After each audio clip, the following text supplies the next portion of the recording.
Kumusta po? Narito po ulit ang update natin para sa lagay ng ating panahon.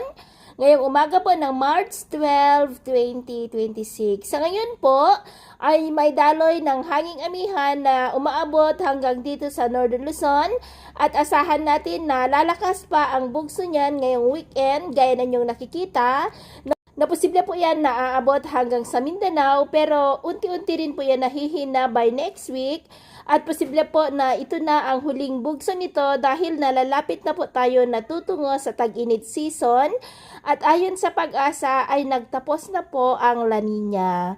Samantala po sa labas ng ating area of responsibility ay nananatili pa rin na may isang bagyo na tinawag po na Nuri pero hindi na po yan banta pa sa ating bansa dahil kikilos na po yan paliko, papalayo na po. At ito naman po ang pinapakita ng forecast model natin pong ginagamit hanggang po sa susunod na 2 linggo. At sa lagay ng ating panahon, ngayong madaling araw ay maayos naman ang panahon sa malaking bahagi ng bansa.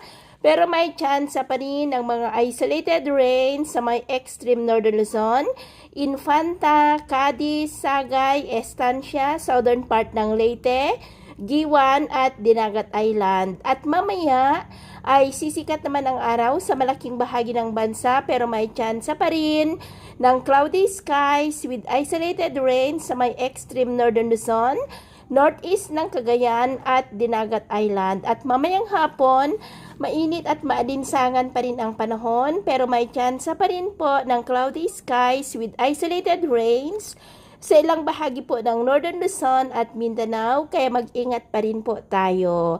At sa atin naman po mga baybayin, maalon po ngayon sa silangang baybayin ng ating bansa na ang mga alon po ay posibleng aabot hanggang sa 2.2 to 3 meters height kaya hanggat maari ay iwasan na po muna natin ang papalaot dyan sa mga may kulay pula para po mas makaiwas sa mga sakunang pangkaragatan. So, yun po ng latest update natin sa araw na ito. At ako pumuli si James na nagsasabing sa kahit na pagsubok po na darating sa ating buhay, huwag na huwag po tayong mawawalan ng pag-asa. Thank you and God bless!